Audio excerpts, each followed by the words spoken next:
आगाज में आपको बताएं, शेख हसीना की सिविल आमरीत के खात्मे के बाद बांग्लादेश में इंतखाबी मैदान का दंगल सज गया है। 13वीं कौमी असम्बली के लिए इंतखाबात और रेफरेंडम के लिए पोलिंग का आगाज हो गया, जो पाकिस्तानी वक्त के मुताबिक दोपहर 3:30 बजे तक जारी रहेगा। इंतखाबात में 50 जमातों के 2000 उम्मीदवार 300 नशस्तों पर मद्द मुकाबिल हैं, जिनमें से 1400 के करीब उम्मीदवार पहली बार इंतखाबात में हिस्सा ले रहे हैं। जमात इस्लामी और बांग्लादेश नेशनलिस्ट पार्टी के दरमियान कांटे का मुकाबला मुतवक्के है। इंतखाबी सर्वे के मुताबिक वोटिंग में नौजवान वोटर्स का किरदार अहम होगा। साबिक हुकूमत का तख्ता भी नौजवानों की तहरीक ने उल्टा था। वोटर लिस्ट का 1/4 नौजवानों पर मुश्तमिल है। बांग्लादेशी मीडिया ने टर्न आउट 55% तक रहने की पेशगोई की है। 12 करोड़ 77 लाख वोटर्स अपना हक राय दही इस्तेमाल करेंगे। इंतखाबात की कवरेज के लिए ड्रोन्स और बॉडी कैमरों का पहली बार इस्तेमाल किया जा रहा है। गैर मुल्की मुबस्सरीन भी बड़ी तादाद में पहुंच गए हैं। लम्हा ब लम्हा कवरेज के लिए AY न्यूज़ की टीम भी ढाका में मौजूद है। बांग्लादेश के 13वें कौमी इंतखाबात और रेफरेंडम पर वोटिंग जारी है। मुल्क भर में 9 लाख से ज्यादा सिक्योरिटी एहलकार तैनात किए गए हैं। तफसीलात जानेंगे ढाका में मौजूद अपने नुमाइंदे राजा मोहसिन एजाज से। जी बिल्कुल, बांग्लादेश के कौमी इंतखाबात और इस्लाहाती रेफरेंडम के हवाले से वोटिंग का अमल शुरू हो चुका है और ये वोटिंग का अमल शाम 4:30 बजे तक बगैर किसी वक्फे के जारी रहेगा। इलेक्शन कमीशन ऑफ बांग्लादेश की जानिब से कुल जो 42,600 से जायद पोलिंग स्टेशन हैं, उनमें से 58% पोलिंग स्टेशन को हसास करार दिया गया है और ऐसे पोलिंग स्टेशन पर गैर मामूली सिक्योरिटी तैनात की गई है। कुल 300 नशिस्तें हैं बांग्लादेश की पार्लियामेंट की, जहां पर बराह रास्त इंतखाब आमतौर पे होता है। ताहम शेरपुर में एक उम्मीदवार के वफात के बायस एक हल्के में इलेक्शन मुलतवी हुआ है, जबकि 299 नशिस्तों पर इस वक्त बांग्लादेश भर में पोलिंग जारी है और इसके साथ साथ इस्लाहाती रेफरेंडम में हाँ या ना के लिए भी वोटरों को 2 पर्चियां दी जा रही हैं। इलेक्शन कमीशन ऑफ बांग्लादेश की जानिब से जो प्री इलेक्शन मीडिया ब्रीफिंग दी गई, उसमें यह बताया गया कि वोट में इन इलेक्शंस में वोट की 2 पर्चियां होने के बायस जो गिनती का अमल है वो मामूल से थोड़ा सा ज्यादा वक्त ले सकता है। और इसके साथ साथ 2 बड़ी जो पॉलिटिकल अलायंस है इस वक्त बांग्लादेश में, एक बांग्लादेश नेशनलिस्ट पार्टी और उसके साथ अलायंस में शामिल है दीगर 11 जमातें, जबकि जमात इस्लामी वो भी एक बड़े अलायंस के साथ इस वक्त मैदान में है और उनके साथ भी दीगर 10 जमातें उनके साथ अलायंस में शामिल हैं। बड़ी जो है वो जबरदस्त किस्म की कैंपेन इन दोनों अलायंस की जानिब से हमने देखी थ्रू आउट द इलेक्शन और आज इस वक्त जो है पोलिंग जारी है। इस वक्त तक पोलिंग का अभी आगाज हुआ है, तो पीसफुल अंदाज में अभी तक चीजें जो हैं वो चल रही हैं। बांग्लादेश के chief election commissioner AMM Nasiruddin ने 13वें आम इंतखाबात और रेफरेंडम 2026 से कबल कौम से खिताब में वोटर्स पर जोर दिया है कि वो आज़ादाना तौर पर अपना वोट इस्तेमाल करें।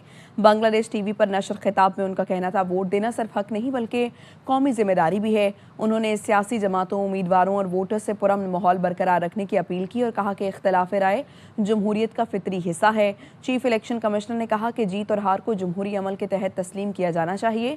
उनके मुताबिक पुरअमन पोलिंग यकीनी बनाने के लिए इंतखाबी अमला, अदालती हुकाम और कानून नाफिज करने वाले इदारे मुतहरिक हैं। बांग्लादेश के chief adviser professor Mohammad Yunus ने कौम के नाम पैगाम में तमाम तबकात के वोटर्स पर जोर दिया कि वो बाशऊर अंदाज में अपना हक राय दही इस्तेमाल करें।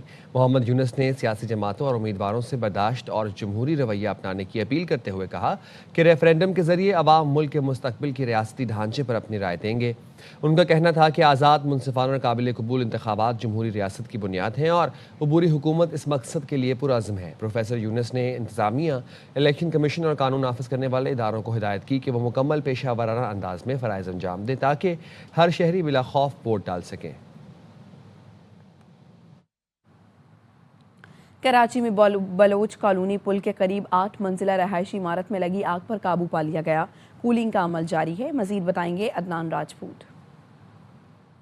जी बिल्कुल, बलोच कॉलोनी पुल के करीब एक रिहायशी इमारत है, 8 मंजिला इमारत, उसके बेसमेंट में आतिशज़दगी का वाक़या पेश आया था। फायर ऑफिसर की जानिब से बताया जा रहा है कि आग पर काबू पा लिया गया है। आग जो है इमारत के बेसमेंट में खड़े एक शेजोर ट्रक में लगी थी। 5 गाड़ियों ने आग पर काबू पाने में हिस्सा लिया। मौके पर पहुंचने वाला पुलिस अफसर अरसलान हमारे साथ मौजूद है। इससे मजीद जानते हैं। इत्तला ये थी कि जो है किसी गाड़ी को आग लगी, लेकिन कुछ कंफर्म नहीं हो पा रहा था। धुआं ही धुआं था हर तरफ।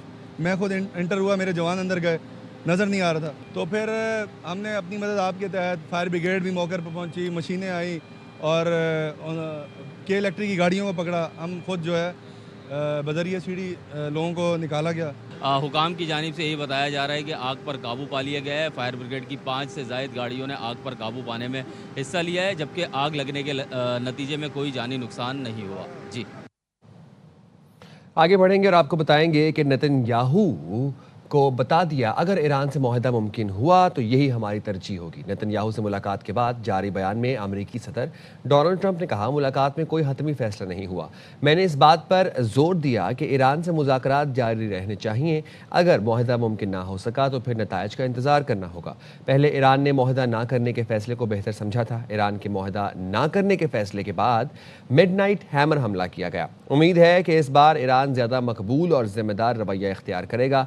हमने गाज़ा और मजमूई तौर पर खित्ते में शानदार पेशरफ्त पर गुफ्तगू की।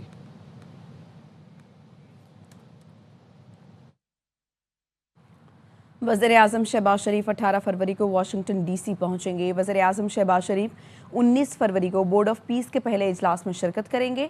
सिफारती ज़राए के मुताबिक field marshal general Asim Munir का भी दौरा वाशिंगटन का इम्कान है।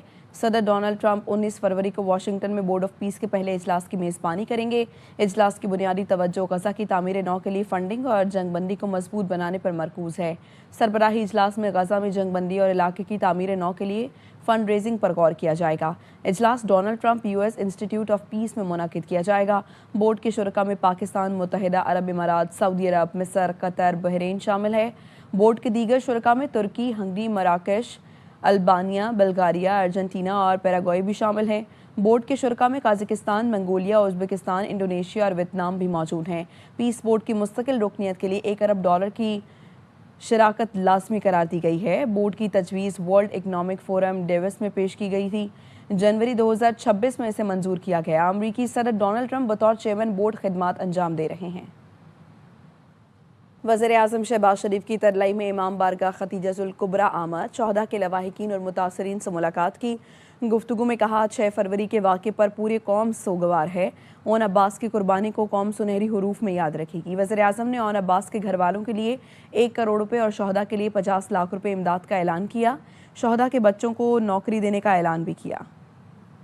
दहशत गर्दी को कोई सरहद तो कोई नौकरी से जोड़ रहा है, लेकिन जो लड़ रहा है वो कहता है मुल्क तोड़ना है।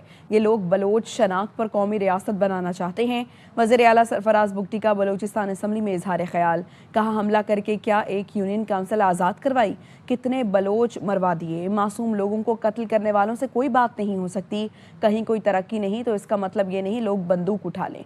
एहसास महरूमी तो पाकिस्तान में हर जगह है। गुड गवर्नेंस लाओ, दहशत गर्दी मुकाओ। सिक्योरिटी ओहदेदार ने मुल्क में पायदार अमन का फॉर्मूला बता दिया। लाहौर में सहाफ़ियों से गुफ्तगू में कहा, कोई बयानिया फ़ौज और अवाम का रिश्ता कमज़ोर नहीं कर सकता। ऑपोजिशन लीडर का फ़ौज से मुताल्लिक बयान अफसोसनाक है। कोर्ट केस और उससे जुड़े तमाम मामलात का फैसला आइन और कानून के मुताबिक अदालतों ने करना है। इस्लामाबाद हाई कोर्ट ने 23 टीवी चैनल से 32 अरब की रिकवरी के पेमरा नोटिस गैर कानूनी करार दी थी। अदालत ने पेमरा की सालाना इश्तिहारी आमदन का निज़ाम बिला जवाज़ करार देकर तमाम मुतनाज़ डिमांड नोटिस कलअदम करार दी थी। फैसले में कहा गया, पेमरा तरमीमी एक्ट 2023 की तरमीम माजी पर लागू नहीं होंगी। डिमांड नोटिस महज रिकवरी नोटिस है। लाइसेंस की मअतली या मनसूखी का हुक्म नहीं देते। डिमांड नोटिस से पहले शोकाज ज़रूरी नहीं। लाइसेंस मअतली या मनसूखी से पहले बाकायदा शोकाज लाजमी होगा। बड़े बड़े खिलाड़ियों पर लाखों करोड़ों की बोलियां। लाहौर में PSL की तारीख का पहला प्लेयर ऑक्शन। तमाम 8 फ्रेंचाइजीज ने स्क्वाड बना लिए।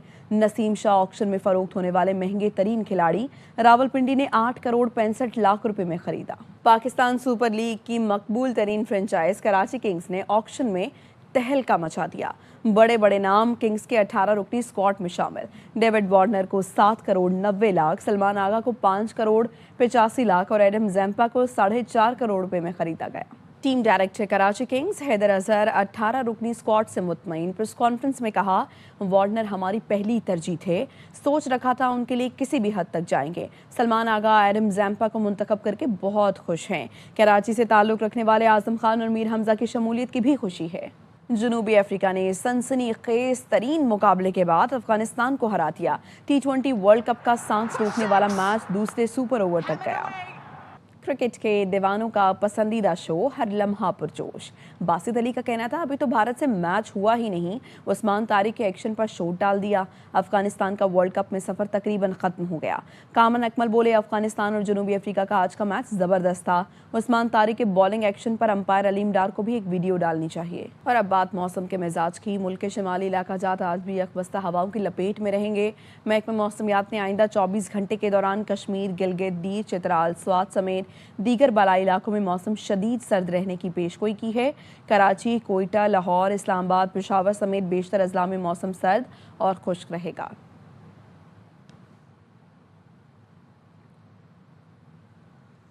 लाहौर में सुबह सवेरे मौसम खुशगवार है, सर्दी की शिद्दत में भी कमी वाक़ हुई है। मजीद बताएंगे ख्वाजा रमजान मजीद।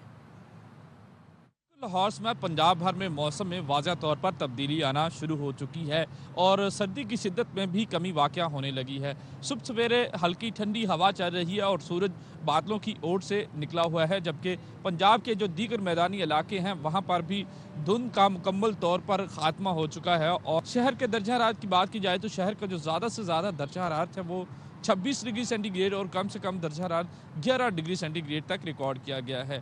मज़ीद महकमा मौसमियात का ये कहना है कि आइंदा चंद रोज़ तक मौसम इसी तरह से सर्द और खुश्क रहेगा, जबकि सर्द ठंडी हवाएं चलने से सर्दी की शिद्दत में मुमकिन तौर पर इजाफा होने का इम्कान है। और इसके साथ ही महकमा मौसमियात का ये कहना है कि आइंदा चंद रोज़ तक मौसम इसी तरह से सर्द और खुश्क रहेगा और बारिश का भी कोई इम्कान नहीं है। जी। कराची में माह सयाम से पहले पानी के बहरान ने फिर सर उठा लिया। गुलशन इकबाल शांति नगर के करीब गुज़श्ता रोज़ वाटर कॉरपोरेशन की 84 इंच कुतर की लाइन लीक हुई थी। वाटर कॉरपोरेशन का कहना है पानी की लाइन की मुरम्मत करके धाबेजी से पानी की फराहमी बहाल कर दी गई। कराची तक पानी आने में 18 घंटे लगते हैं। कल से पानी की फराहमी शुरू हो जाएगी।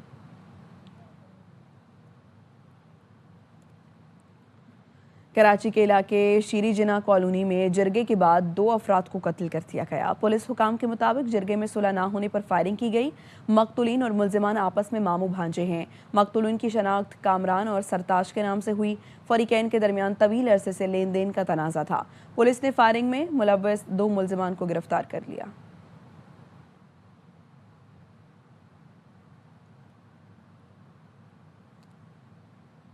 कराची के इलाके औरंगी टाउन में डकैती मुजाहिमत पर फायरिंग से नौजवान जख्मी हो गया। शहरियों ने फायरिंग करने वाले दोनों डाकुओं को पकड़ लिया। मुश्तिल अफराद ने डाकुओं को बेईमाना तशद्दुद का निशाना बनाकर पुलिस के हवाले कर दिया। पुलिस हुकाम के मुताबिक डाकुओं की फायरिंग से जख्मी नौजवान की शनाख्त हुजैफा के नाम से हुई। टेक्नोलॉजी कंपनी एप्पल जल्द ही सस्ता आईफोन मुतारिफ कराने जा रहे हैं, जिसके नए वर्जन में मौजूदा वर्जन की खामियों को बेहतर करके पेश किया जाएगा। ब्लूमबर्ग रिपोर्ट के मुताबिक नए आईफोन 17e में ज़्यादा ताकतवर प्रोसेसर दिया जाएगा।